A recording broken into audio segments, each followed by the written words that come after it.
All right, our next guest is a Grammy-nominated singer and songwriter, and now he's adding author to his resume. Kim's debut memoir, Share My Life, A Journey of Love, Faith, and Redemption, is now available. Go out and buy it. Go out and read it. He's in town tonight for a book signing at Politics and Prose in Northwest D.C. First, though, he is right here in our studio to talk about the book, the anniversary album, and more. Good morning to you. Always good to see you. Good morning. Good to see you. Welcome to the show. Welcome to the studio. Yeah. So let's talk about the book right here and the title of it. And it gets into more than just talking about music. It talks about your life, your struggles, because at one point, this is a big story.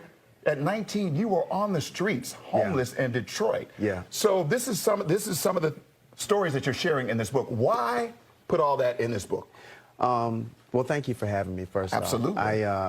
I wrote this book because great healing and transformation has taken place in my life because people have shared their stories with me. And my hope is that I can do the same for somebody else with the book. I talk about my struggles with depression, with addiction, with homelessness, as well as the music and finding love and all of that stuff. So, so we're really excited about it. Without giving away all the secrets in the book, how were you able to overcome some of those things, some of the homelessness and depression, to get to the point where you're like, okay, the music is in me, I got to get this music out? Yeah. Well, actually, during the darkest periods of my life, I was always writing. I was always creating music. And when I came to a place, July 23rd of 1990, I was sleeping outside, and I came to myself and just realized that I couldn't solve my problems by myself. And there's an adage I love that says, when the student is ready, the teacher appears. You know, and I gave up on my idea that I could fix myself by myself and ask for help. And you know, and today here we sit. And here we sit, and now we got all this great music. Fast forward, we got all this great music. The first question before I get into your music is, how did you develop your sound? Because to me, the first time I heard it, it was so unique. It's still unique, but the first time I heard it, it was not like anything I'd ever heard before. And it was like smooth, calming, and it was just, all right, this is some good stuff. So how did you develop that? Well, in the book, I talk about, you know, my musical beginnings, playing piano at my grandfather's house in Nashville when I was a toddler. So I've always loved the instrument, the keyboard, the piano, and we're all looking for love, you know. So I've been blessed to be at this stage of my life, 20 years signed to the Motown label. 20 years. You know, 20 years, and you got hits galore. You got hits. All right, so a couple of these hits. Lie to Me, 2020.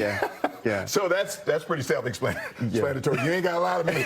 I love that. Is it pretty simple when it comes to, you know, doing Lie to Me, Love Calls, Share My Life? You know, all these are great songs. I Can't Stop Loving You. Is it that simple to come up with the titles? I know you're a musician, so it may be easy for you. And in the book I go a little bit into my process, but I'm a songwriter first. You know, initially I wasn't trying to sing. I was trying to write songs for other people. You know, and so it's something that comes naturally. What turned it for you then? What made you decide I need to get in front of this? Because nobody else wanted to sing my songs.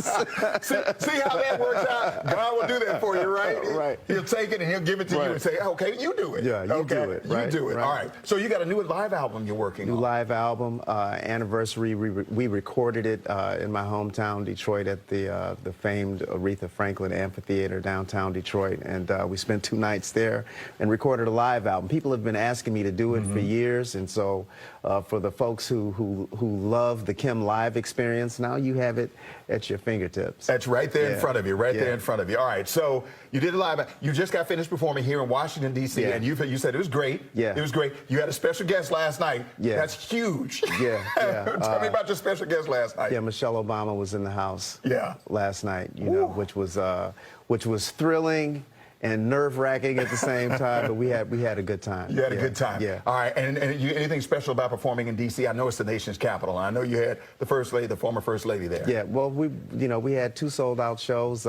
Friday and Saturday. You know, my first single, Love Calls, that you all were playing it here on WHUR when I first started. You know, so we consider D.C. to be home. Okay, all right. What's next for Kim? Because we're about out of time. Other than buy the book, people. Get the book, get the live album, and God bless you, and thank you for having me. All right. Kim, ladies and gentlemen, thank you. The author, songwriter, and performer. Thank you very much. There's the information for tonight as well. So thank you, sir. Appreciate you. Continued success. It's my pleasure. Thank you. All right. Jeanette, over to you. Love me some Kim. All right.